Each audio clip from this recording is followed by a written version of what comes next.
지진을 당하셨죠? 서울에서 지진을 느껴보셨습니까? 요번에 지진 15일 날 왔을 때 지진이 온 거를 느꼈다. 한번 손 들어 보시죠. 의외로 둔하시네요. 저는 일본에서 3년 살면서 지진을 많이 겪었습니다. 그래서 조금만 흔들림이 있어도 엉덩이가 먼저 이렇게 캐치를 합니다. 지진이다 이렇게. 지진이 우리가 익숙하지 않아서 다들 많이 두려워하는 것 같습니다. 제가 짧게 말씀을 보고 내려가고 싶습니다. 마태복음 24장을 한번 같이 보겠습니다.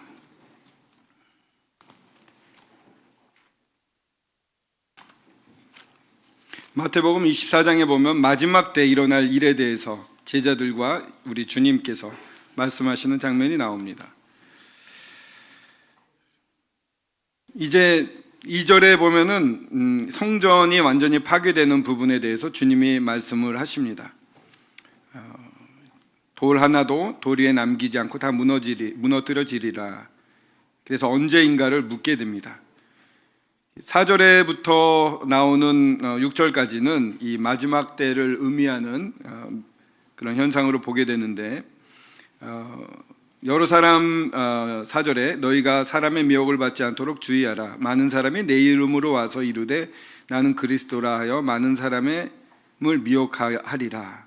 난리와 난리 소문을 듣겠으나 너희는 삼가 두려워하지 말라. 이런 일이 있어야 하되 아직 끝은 아니니라. 이미 주님이 승천하시고 교회 시대가 열리면서부터 내가 그리스도다라고 말하는 사람은 지금까지 계속 이어져 왔습니다. 그렇기 때문에 이러한 일은 지금 우리나라에서도 이제 일어나고 있는데, 이제 7절부터가 정말 마지막 때 주님의 오심이 가깝다는 것을 나타내는 그러한 주님의 말씀으로 읽혀집니다. 7절 한번 읽어보겠습니다. 민족이 민족을, 나라가 나라를 대적하여 일어나겠고 곳곳에 기근과 지진이 있으리니 이 모든 것은 재난의 시작이니라. 바로 이 민족이 민족을, 나라가 나라를 대적하여 일어나겠다라는 것. 많은 역사 가운데 이러한 전쟁들은 많이 있어 왔습니다.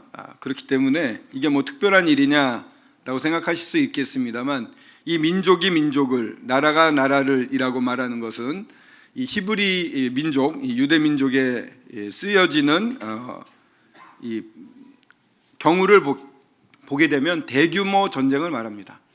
그러니까 나라와 나라의 이러한 소규모 전쟁이 아니라 나라들과 나라들의 전쟁, 연합적인 전쟁을 의미합니다. 그렇기 때문에 1차 세계대전이 일어나고 2차 세계대전이 일어났을 때 성경을 깊이 보는 분들은 이 마지막 때가 왔다라고 이야기를 하기 시작했습니다. 맞습니다. 그 1900년대 전까지는 민족의 개념이라든가 나라의 개념이 매우 약했습니다. 저희가 일본에게 나라를 빼앗겼을 때 독립운동이 왜 이렇게 많이 일어나지 않았을까 의아해하실 수도 있는데, 그 당시만 하더라도 민족이나 나라의 개념이 그렇게 강하지 않았습니다. 지금 이제 근대 시대에 들어와서 현대 시대에는 나라와 민족이 뚜렷한 개념으로 와닿지만 그 당시에는 그런 게 좀 약했죠. 그러나 이 나라와 나라를 격동시켜서 큰 전쟁을 일으킬 수 있다는 사실이 입증된 게 1차 세계대전과 2차 세계대전입니다.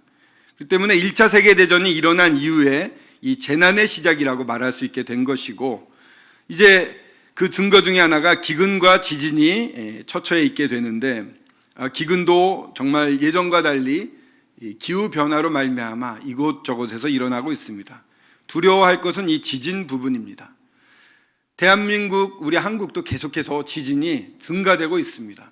몸으로 느끼지 못하는 여전히 여진이라고 하는데, 아주 작은 지진, 미진이라고 하는데 몇백 회 일어나고 있습니다, 사실은. 근데 그 숫자가 점점 늘어나고 있습니다. 그리고 규모 5.4의 지진이 일어났는데, 한국에서는 5.5 정도의 지진만 일어날 거라고 많은 지질학자들이 봅니다. 그러니까 일본처럼 아주 대단히 심한 지진은 아마 일어나지 않을 거라고 보여집니다. 왜냐하면은 서쪽으로 커다란 지진대, 중국에 커다란 지진대가 있어가지고 그쪽에서 웬만한 힘은 다 이렇게 받아줍니다. 그리고 이제 일본 쪽에는 여러 단층, 긴 단층이 있고 여러 활단층이 있어가지고 그쪽에서는 그 지진이 일어날 수 있는 조그만 흔들림에 힘을 이렇게 축적해서 언제든지 터져나갈 수 있는 힘들이 쌓입니다. 근데 한국은 단층이 그렇게 길지가 않대요. 그래서 그렇게 힘을 많이 받아서 큰 지진이 일어날 확률은 굉장히 낮다고 합니다. 일어나도 5.5, 요번에 그 경주에서 포항에서 일어났던 지진 수준이 앞으로 더 일어날 수는 있을 것입니다. 문제는 이게 별로 큰 지진이 아니라고 할 수 있지만 한국이 대처가 잘 안 돼 있기 때문에 요번에 16일 날 포항에 직접 내려가서 이곳저곳을 살펴보았는데 이 벽돌로 지은 집들, 오래된 집들은 담장이 많이 무너져 내리고 그 일반 가옥을 보니까 전부 금이가 있어요. 당장 살기에는 어렵지 않지만 두려운 거죠. 더 강한 게 왔을 때 무너지면 바로 죽겠구나라는 그런 두려움을 느끼게 됩니다. 한국도 지진은 앞으로 계속 일어나겠지만 아주 대지진이 일어날 확률은 그렇게 크지 않다, 이렇게 보여지곤 있습니다. 중요한 것은 이제 마지막 때가 다가왔다는 것을 저희들이 명명백백하게 보고 있다는 것입니다. 한국도 지진의 안전지대가 아니라는 것을 알게 되고 점점 더 늘어나고 있습니다. 그러면은 그 재난의 때 일어나는 일들을 보게 될 때, 그때 사람들이, 구절을 한번 보시겠습니다. 그때 사람들이 너희를 환난에 넘겨주겠으며 너희를 죽이리니 너희가 내 이름 때문에 모든 민족에게 미움을 받으리라. 어떠한 나라, 어떠한 민족에서도 주님으로 말미암아 핍박이 일어나는 일들이 일어나게 됩니다. 먼저 이 기독교의 문화를 꽃피우고 아름다웠던 유럽이 교회가 붕괴되어 가고 있고, 미국 같은 경우에도 이 동성애라든가 차별법 때문에 이 아름다운 믿음의 전통이 계속 사라져가고 있습니다. 한국도 이러한 시대가 가까이 오고 있습니다. 저희들이 복음을 전하는 것 때문에 체포당하거나 핍박을 당할 수 있는 날이 그다지 멀지 않았습니다. 그러나 그것을 막을 수는 없습니다. 왜냐하면 마지막 때이기 때문에 반드시 오게 돼 있습니다. 그러면서 많은 사람들이 실족하게 되고 거짓 선지자가 또 많이 일어나게 해서 미혹을 할 것입니다. 이 근처에도 잘못된 교회들이 많이 있습니다. 근데 그 교회 분들이 요 앞에서 전도를 열심히 하는 걸 봅니다. 가는 사람 붙잡고 막 전도를 하고 있더라고요. 정말 더 많은 미혹하는 일이 일어나게 생겼습니다. 12절에 불법의 성함으로 많은 사람의 사랑이 식어지리라. 불법이 성해져서 많은 사람들의 사랑이 식어지고 있습니다. 이 마지막 때 교회에게 주어진 것은 무엇입니까? 이 놀라운 하나님의 사랑과 복음을 들고 주변을 변화시켜야 됩니다. 그러나 굉장히 약한 부분이 있습니다. 이 세상이 이 교회로 잘 들어옵니다. 그렇기 때문에 이 사랑이 식어져 가는 것, 주변을 보십시오. 얼마나 사랑이 많이 식어져 가고 있습니까? 이 사랑이 식어져 가는 게 그대로 교회 안으로 들어와서 우리에게도 영향을 줄 수가 있습니다. 저희들이 많은 일을 하고 주님 앞에 경건하게 나오는데 과연 이것이 참된 모습으로 주님이 기뻐하시는 것인가? 기도를 하고 금식을 하는데 이 금식을 과연 주님이 기뻐하시겠는가? 스가랴서 한번 같이 보겠습니다. 아까 예배 시간에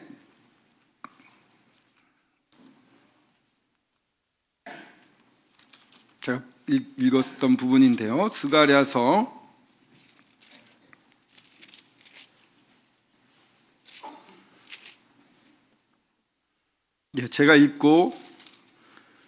읽었음에도 불구하고 못 찾고 있습니다.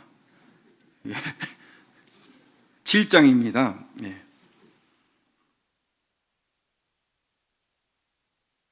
7장에 보시면 앞부분에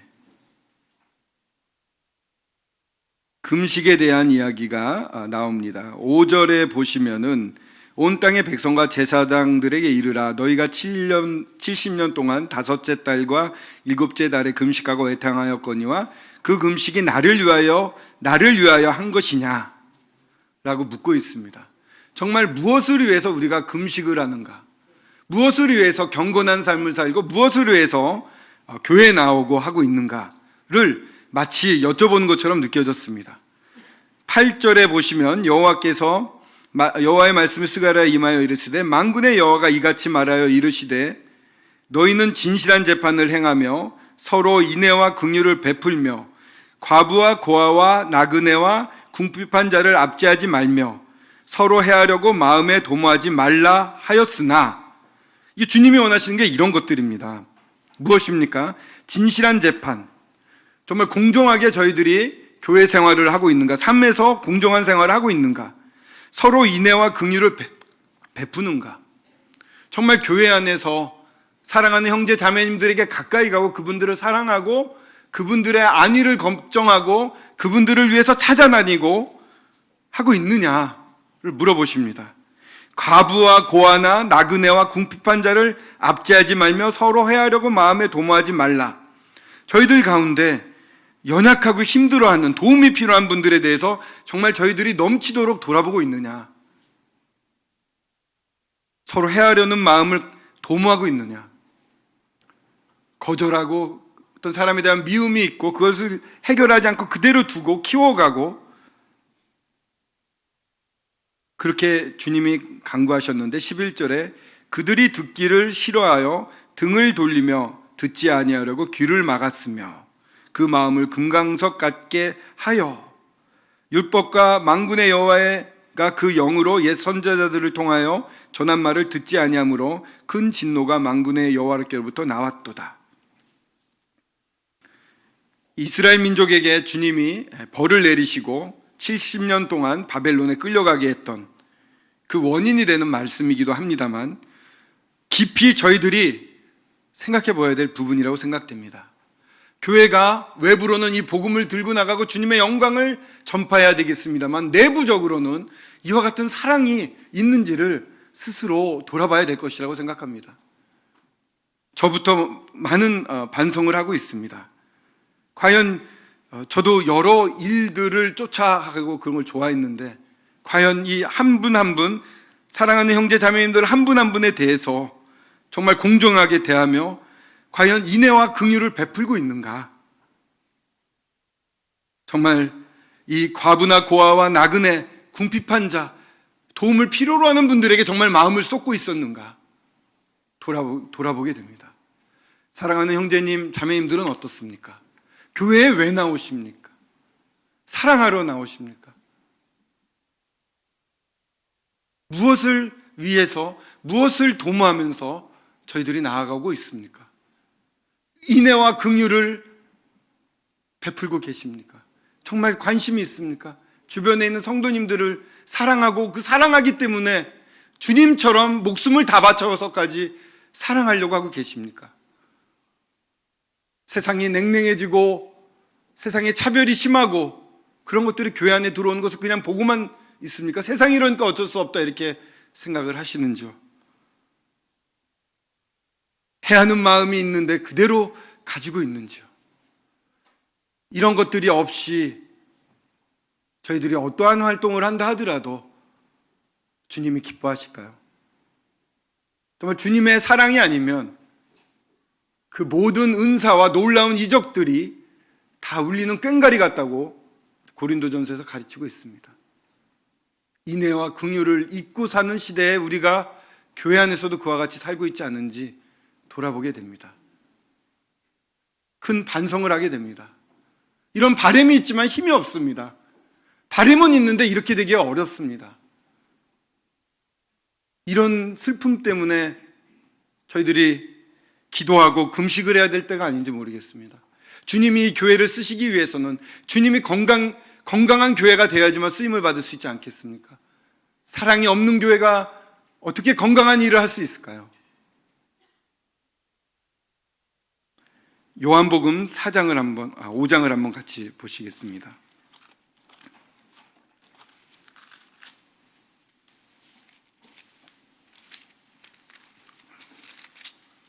6장입니다. 죄송합니다. 힘이 없어요. 마음은 있는데 힘이 없습니다. 그 힘을 어디서 얻을까요? 힘을 달라고 기도하는데 어디서 저희들이 힘을 얻을 수 있을까요? 권력으로나 능력으로나 어떠한 형태로 가질 수 있나요? 스가랴서에서 말한 것처럼 오직 여호와의 영으로 가능합니다. 주님의 영이 성령 충만할 때 가능해집니다. 그럼 성령 충만을 어떻게 얻을 수 있을까요? 호세아서 6장 6절에 이렇게 말합니다. 여호와께로 돌아가자. 여호와께로 돌아가자. 여호와께로 돌아가는 것입니다. 주님께로 나아가는 것입니다. 주님으로 공급을 받는 것입니다.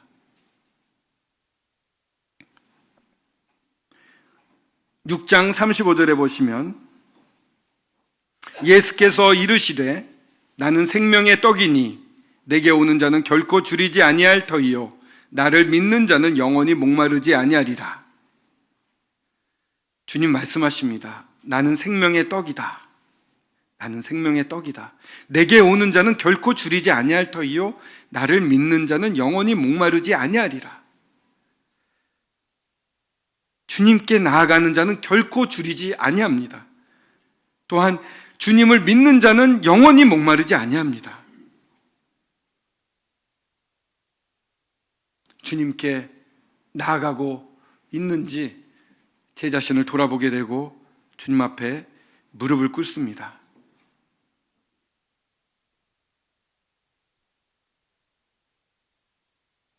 (47절 8절에) 보시면 진실로 진실로 이르노니 믿는 자는 영생을 가졌느니 내가 곧 생명의 떡이라. 너희 조상들은 광야에서 만나를 먹었어도 죽었거니와 이는 하늘로서 내려오는 떡이니 사람으로 하여금 먹고 죽지 아니하게 하는 것이니라. 나는 하늘에서 내려온 살아있는 떡이니 사람이 이 떡을 먹으면 영생하리라. 내가 줄 떡은 곧 이 세상의 생명을 위한 내 살이니라 하니라. 저는 먹는 걸 무지 좋아합니다. 잘 웃으시는 거 보니까 잘 아시는 것 같습니다. 일본에 가면 밥을 이렇게 곱빼기로 줍니다. 먹는 걸 좋아했는데 요새 소화 능력이 떨어지는 것 같습니다만 먹어야지 힘을 냅니다. 어떠한 일이 중요한 일이 있으면 잘 먹습니다. 그걸 잘 알면서도 저희들은 주님을 먹으려고 하진 않는 것 같습니다. 여기서 말씀하시는 생명의 떡이라고 하신 것은 모든 공급원, 모든 놀라운 것들은 다 주님으로부터 말미암고 주님으로부터 말미암은 것만이 금, 은, 보석이라는 것입니다. 지푸라기 나무 이런 것들은 저로 말미암은 것들이겠죠. 아무리 사람들이 보기에 훌륭하고 번쩍거린다 하더라도 그것은 주님 앞에서 불로 다 타버릴 것입니다. 그러나 주님으로 받은 것, 주님으로 말미암은 것들은 금은 보석으로 영원히 남을 것입니다. 주님께 나아가서 주님으로 채워져야 됩니다. 주님과의 교제가 그 무엇보다도 중요합니다. 주님으로부터 채워지지 않는 사랑, 주님으로부터 말미암지 않은 어떠한 행동들이 오히려 주님의 길을 방해하고 막습니다. 주님께 나아가서 주님을 먹어야 됩니다.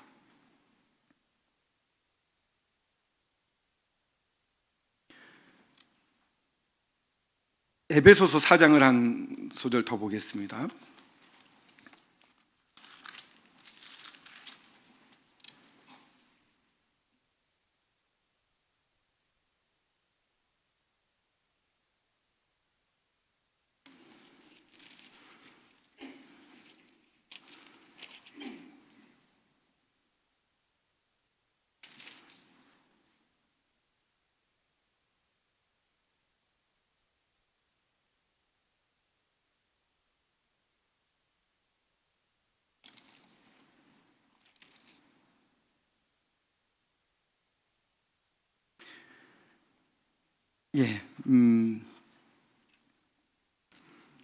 죄송합니다. 제가 좀 이렇게 흥분을 한 것 같습니다. 그 생축이 나온 구절이 어디죠?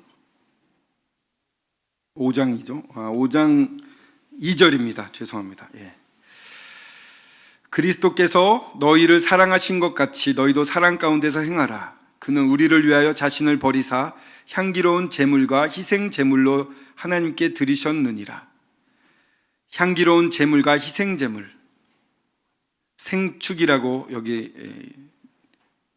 개역 한글엔 나와 있습니다. 사랑은 주님으로부터 말미암았습니다. 주님이 사랑하셨고 그 사랑으로 저희들이 사랑하길 원하십니다. 주님께 나아갈 때 주님의 사랑이 채워집니다. 주님이 자신을 버리셨고 향기로운 제물과 희생 제물로 드리셨습니다. 드려지는 모습은 향기로운 제물에서 보겠지만 희생 제물은 살아있는 제물로 드려서 피가 철철 흘리는 이러한 제물로 나타납니다. 주님이 저희들을 사랑하셔서 자기를 드렸을 뿐만 아니라 그 받은 모든 고난과 희생을 다 감내하셨습니다. 피를 흘리시는 주님을, 그 모든 피를 흘리시면서 저희를 깨끗게 씻으셨던 그 주님을 바라볼 수 있습니다. 이 주님과 동행하지 않는 순간순간은 정말 주님의 기억에 남지 않는 시간들이 아닌가 생각이 됩니다. 정리하겠습니다. 지금 마지막 때가 왔습니다. 지진이 한국에서도 많이 일어나고 있습니다. 언제 주님이 다시 오셔도 이상한 때가 아닙니다.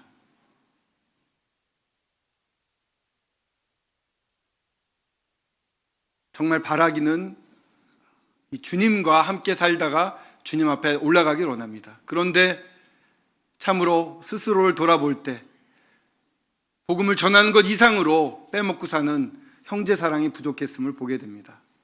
사랑하는 분들을 위해서 정말 어떠한 형식적인 것이 아니라 온 마음을 쏟아부어서 어려워하시는 분들에게 나아가 그들을 돌보려고 했던 그러한 사랑하는 마음이 우리 안에, 제 안에 거의 없어지고 냉랭함과 사랑 없음이 가득 차 있는 것을 보게 되었습니다. 그러면서 이것을 바로잡으려고 하는 힘도 별로 없었던 저를 회개합니다. 다시 한번 주님 앞에 엎드립니다. 주님을 먹고 싶습니다. 주님을 알고 싶습니다. 주님을 깊게 경험하고 싶습니다.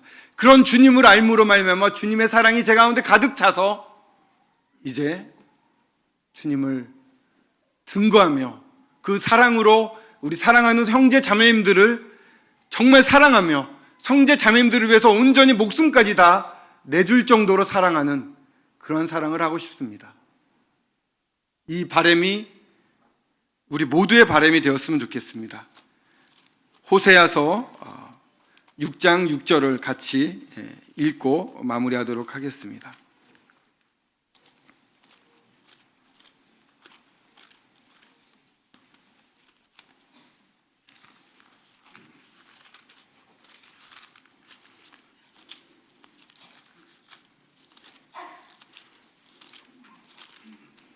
(6장 6절입니다) 다 같이 한번 읽어보시겠습니다. 시작. 나는 인애를 원하고 제사를 원하지 아니하며 번제보다 하나님 아는 것을 원하노라. 여호와께로 돌아가서 주님이 원하시는 것, 인애를 원한다고 하셨는데 인애를 원하고 번제보다 하나님 아는 것을 더 추구하는 저희 한 명 한 명이 될 수 있으면 좋겠습니다.